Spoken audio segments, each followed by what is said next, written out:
The Inspiron 7577's most latest variant that I have today for review features the GTX 1060 Max-Q 4K IPS panel, a 7700 HQ i7 processor, two 8GB DDR4 RAMs with 2400 MHz, total of 16 GB, which can be expandable to 32 GB. 128 GB of SSD with 1TB of 5400 RPM hard drive by Western Digital.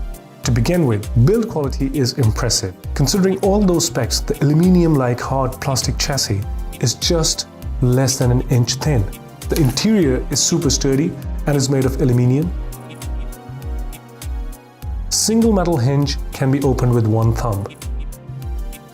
The opening from the corner may flex the screen a little bit. I find the front and back grills to be more elegant and more sleeker. In order to get physical upgrades to the laptop, you can just unscrew a single screw at the back. You can access all the internals. Now this laptop is sweet to log into. So the power button is your fingerprint reader, super prompt. Pressing it spontaneously logs you in without a hassle. Overall feel of the keyboard is better than its price tag. A bit more tactile and it would have been great. But the backlit red keyboard is good. It also comes in white.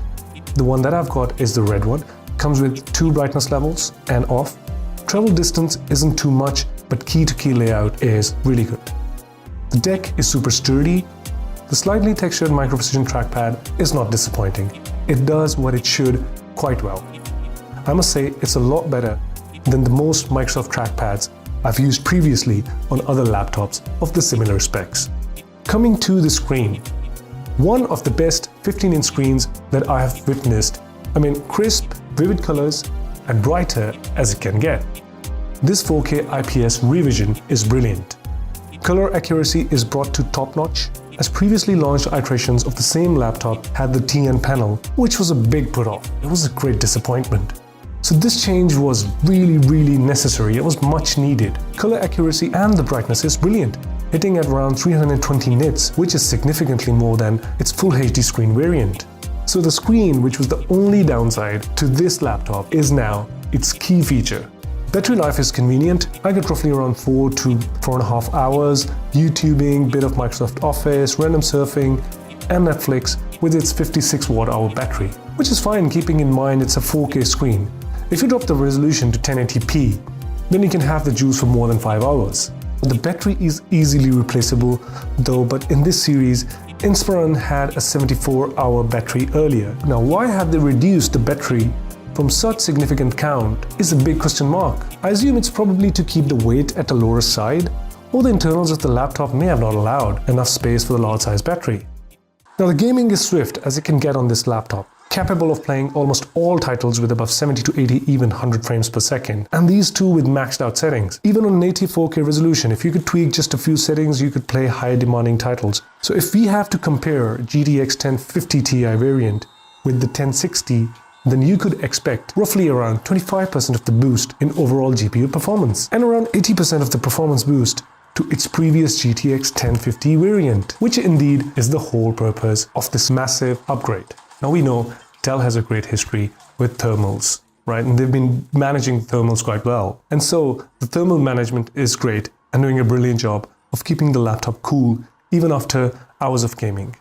To my experience, it didn't warm up above 70. Fan noise is there, but it isn't super loud. At the top of its performance usage with my daily tasks of 3D rendering or maybe doing 4K video editing, the thermals remain at 70 Celsius. Physically, the only areas where the temperature can really be noticed is near the screen panel, whereas the rest of the areas remains unaffected. Now the management of switchable graphics from dedicated to onboard graphics is quite well. So when you're working with something that's graphic intensive, it will engage the GTX 1060 automatically and deliver required GPU boost.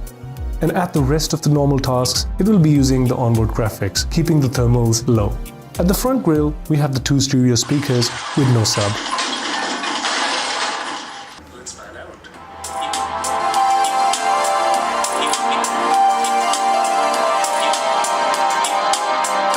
Inputs and outputs are plenty. It has 3 USB 3.0 ports, 1 USB-C Thunderbolt 3, HDMI 2.0, an Ethernet port, SD card slot, a 3.5mm headphone jack, and a DC charging port, and a very average webcam too.